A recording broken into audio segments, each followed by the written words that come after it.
Hai guys, so di tangan aku dah ada Infinix Note 50 Pro Plus 5G Plus. Okay, si ada 5G Plus dia. So daripada segi kotak sendiri, korang boleh tengok dia collab dengan Mobile Legend. Infinix memang suka letak Mobile Legend, tapi aku bersyukur lah daripada game yang satu lagi tu aku tak main. So tak apa, it's okay. Mari kita unboxing dulu. So di dalam kotak ni, okay, mari kita buka dulu. Ya, so ini Infinix Note 50 Pro Plus 5G Plus. Dia ada 100 kali periscope kamera, 100 watt charging speed dan 50 watt wireless charging. So kalau dia letak kat kotak depan ni, bermakna ini ialah kelebihan, keutamaan dia lah untuk series kali ini. Okay, so ya, tak ada apa kat tepi-tepi dia. Kita buka kotak dia. Infinix AI. Oh, Infinix AI. Infinix pun sekarang dah mula fokus pada AI function. So ini phone dia.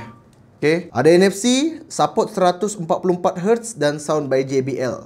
Armor Alloy Metal Performance Design. Okay, jom kita tengok. Bismillahirrahmanirrahim. Alamak. Oh, actually aku dah buka dah, tapi saja nak unboxing kan. So inilah design dia untuk Infinix Note 50 Pro Plus. So macam yang dia kata, dia menggunakan Armor Alloy Metal Performance Design. So aku rasa Note series ini adalah design paling premium yang aku pernah pegang berbanding series-series sebelumnya. Dan bezel paling kemas yang aku tengok untuk phone, yang aku tak pasti masa video ni buat harga dia berapa, tapi yang aku pasti mesti bawah 2000 punya. Dan bezel dia memang sangat-sangat kemas sebab material dia yang metal kan. Lepas tu design kamera dia, ini memang unik. Aku tak expect Infinix akan buat design macam ni. Orang OCD mungkin ada masalah dengan design ni, sebab ini berbeza, ini berbeza, ini berbeza kan. Tapi Infinix berani try sesuatu yang barulah. Untuk back panel, dia bukan fingerprint magnet, tapi fingerprint tu melekat dekat bahagian panel kamera ni, nampak? So korang akan nampak fingerprint kat situ. Dan kalau korang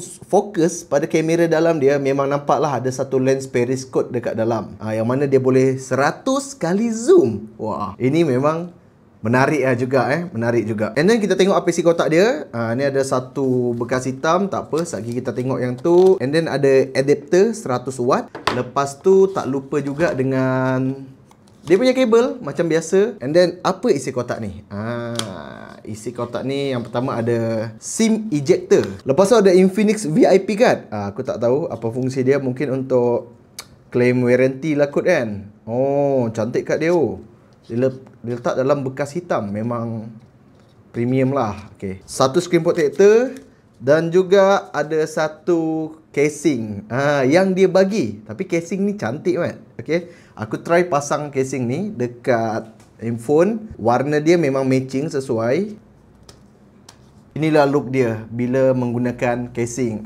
Korang boleh nampak. Okay, kita tunjuk sikit. Ini look dia bila menggunakan casing. Which is warna casing dengan warna handphone tu sendiri memang matching memang matching. Aku tak sure ada warna apa lagi untuk Note 50 Pro Plus ni, but all good, cantik, pegang pun sedap. Memang phone Infinix paling solid yang aku rasa, yang aku pernah pegang. So kita akan masuk ke dalam phone-nya. Macam korang tengok, bila buka je phone ni akan keluar satu. Oh, menarik cantik juga. Infinix kata dia boleh 100 kali periscope zoom. So nampak, aku dah try dah. Aku dah memang try 100 kali zoom. Pak. Dan aku rasa dia akan ada bantuan AI untuk tolong dia. Cantik kan gambar ni. Contohnya macam kabel ni lah kan. Snap. Ada AI tak? 10 hours later. Tak ada. Oh, tak ada rupanya. Okay, mungkin objek ni terlalu dekat. So tak apa, kita padam. Terus padam.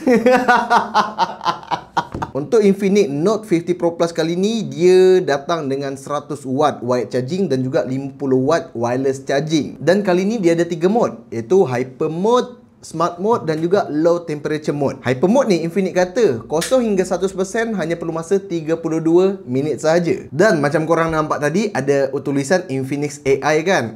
Jadi kalau korang hold lama dekat power button, dia akan keluar DeepSeek. So dia bukan Gemini, dia bukan ChatGPT, tapi dia menggunakan DeepSeek, yang mana aku kena tukar bahasa dia, tapi dia dah English dah ni.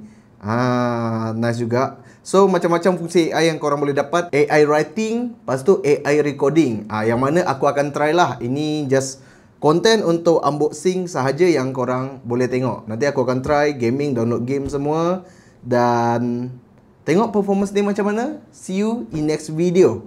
Aku akan review benda ni. Wow, hebat sekali. Terbalik.